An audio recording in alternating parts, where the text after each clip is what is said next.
প্রথমে দেখে নেব দুটি মডিউল থেকে 15 নম্বরের গুরুত্বপূর্ণ 4টি বড় প্রশ্ন। দেখো প্রথম প্রশ্ন, মনরেগা এর মূল উদ্দেশ্যগুলি এবং এর প্রধান বৈশিষ্ট্যগুলি আলোচনা করো। দ্বিতীয় প্রশ্ন দেখো, আমলাতন্ত্র সম্পর্কে মার্ক্সের সমালোচনামূলক ব্যাখ্যা আলোচনা করো। দেখো এই দুটি প্রশ্ন কিন্তু তোমাদের এবছরের জন্য অত্যন্ত গুরুত্বপূর্ণ। দেখে নেব 3 নম্বর প্রশ্ন, সাংগঠনিক নেতৃত্ব বলতে কী বোঝো? সংগঠনে নেতৃত্বের গুরুত্ব আলোচনা করো। 4 নম্বর প্রশ্ন দেখে নাও, উন্নয়ন প্রশাসন কি, ভারতে এর প্রাসঙ্গিকতা কতটা তা আলোচনা করো। দেখো এই 4টি প্রশ্ন কিন্তু তোমাদের 15 নম্বরের জন্য দুটো মডিউলের টপ 4 কোশ্চেন। এছাড়াও আমি কিন্তু অতিরিক্ত কয়েকটি প্রশ্ন রেখেছি, সেগুলো দেখে নাও। ম্যাক্স ওয়েবারের আমলাতন্ত্রের তত্ত্ব বিশ্লেষণ করো। পরের প্রশ্ন, উন্নয়ন প্রশাসনের সংজ্ঞা দাও, এর পরিধি আলোচনা করো।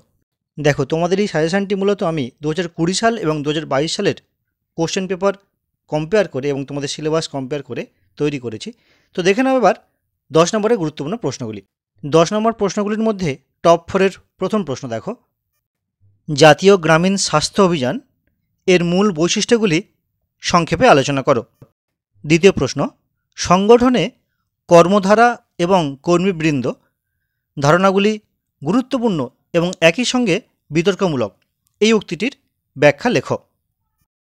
3 নম্বর প্রশ্ন, প্রশাসনে নীতি প্রণয়নের গুরুত্ব কতটা তা আলোচনা করো। এবং 4 নম্বর প্রশ্ন, তুলনামূলক জনপ্রশাসনের মূল বৈশিষ্ট্যগুলি আলোচনা করো। তো এই 4টি প্রশ্ন কিন্তু অত্যন্ত গুরুত্বপূর্ণ। তো এই 4টি প্রশ্ন ছাড়াও আমি কয়েকটি প্রশ্ন রেখেছি, সেগুলোও কিন্তু যথেষ্ট গুরুত্বপূর্ণ।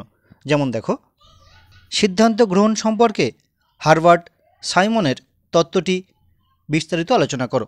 পরের প্রশ্ন, উন্নয়ন প্রশাসনের বৈশিষ্ট্যগুলি আলোচনা করো।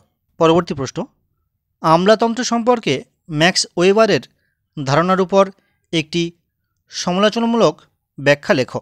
আশা করছি এই প্রশ্নগুলি করলে তোমরা তোমাদের ফাইনাল পরীক্ষায় অনেকটাই এগিয়ে থাকবে বা সুবিধা পাবে।